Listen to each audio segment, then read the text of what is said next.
65వ number జాతీయ రహదారిపై వాహనాల రద్దీ పెరిగింది. సంక్రాంతి పండగకి హైదరాబాద్ నుంచి వాహనాలన్నీ ఏపీ వైపు క్యూ కట్టాయి. నగరవాసులు పల్లెలకి బయలుదేరడంతో రహదారులు రద్దీగా మారాయి. ఉమ్మడి నల్గొండ జిల్లాలోని 65వ నెంబర్ జాతీయ రహదారి వాహనాల రాకపోకలతో కిక్కిరిసిపోయింది. ఇక దీనిపై మరింత సమాచారాన్ని పంతంగి టోల్ ప్లాజా నుండి మా ప్రతినిధి విజయభాస్కర్ అందిస్తారు.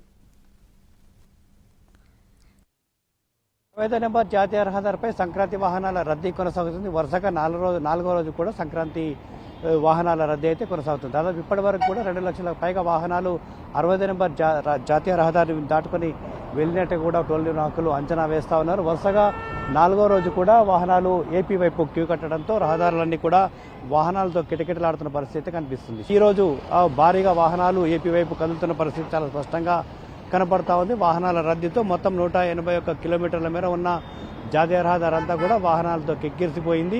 రేపు భోగి, ఎల్లుండి సంక్రాంతి, ఆ తర్వాత కర్మ కావడం, వరుసగా సెలవులు కూడా కావడంతో పట్టణవాసులంతా కూడా తమ పండుగను తమ సొంత ఊళ్ళలో జరుపుకోవడానికి బయలుదేరిన పరిస్థితి చాలా స్పష్టంగా కనపడతా ఉంది. ఈ నేపథ్యంలోనే రద్దీ చాలా స్పష్టంగా కనిపిస్తుంది.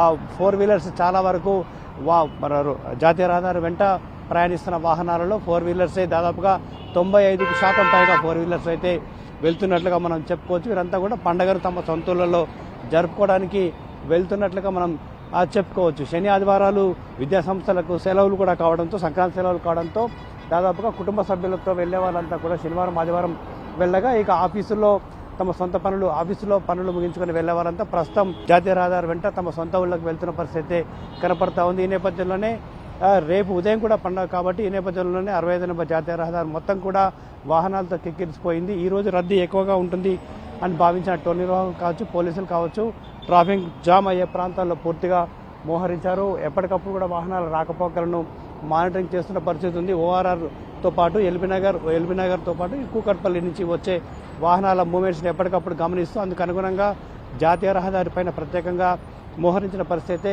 కనిపిస్తుంది. ట్రాఫిక్ జామ్ అయ్యే ప్రాంతాల్లో ట్రాఫిక్ పోలీసులు ఇప్పటికే రంగంలోకి దిగారు. చాలా చోట్ల యూటర్న్ కూడా క్లోజ్ చేసి వెహికల్స్ రాకపోకలకు అంతరాయం కలగకుండా ఏర్పాటు చేసిన పరిస్థితి. మరోవైపు టోల్ ప్లాజా వద్ద పోలీసులు మోహరించారు. టోల్ బూత్ల వైపు ఎక్కడ ఖాళీ ఉంటే అటువైపు పంపించే విధంగా పోలీసులు ప్రతి బూత్ వద్ద ఒక ఏఎస్ఐ స్థాయి అధికారి ఉండి విధులు నిర్వహిస్తున్న పరిస్థితి. వాహనాల రద్దీ నేపథ్యంలో మొత్తం టోల్ బూత్ల వద్ద దాదాపుగా పంతంగి టోల్ ప్లాజా వద్ద మొత్తం 16 టోల్ బూత్లు ఉండగా అందులో 11 ఏపీ వైపు వెళ్లే విధంగా ఓపెన్ చేశారు. అన్ని టోల్ బూతులు కూడా వాహనాలతో నిండిపోయిన పరిస్థితి చాలా స్పష్టంగా ఉంది. రద్దీకి అనుగుణంగా ఇటు టోల్ నిర్వాహకులు, ఇటు లా అండ్ ఆర్డర్ పోలీసులు, నల్గొండ, యాదాద్రి, సూర్యాపేట జిల్లా పోలీసులే అన్ని ఏర్పాట్లు చేశారు. వాహనదారులకు ట్రాఫిక్ జామ్ కాకుండా సూచనలు కూడా చేస్తున్న పరిస్థితి కనిపిస్తుంది. కెమెరామెన్ బాలుతో విజయభాస్కర్, ఎన్టీవీ, నల్గొండ జిల్లా.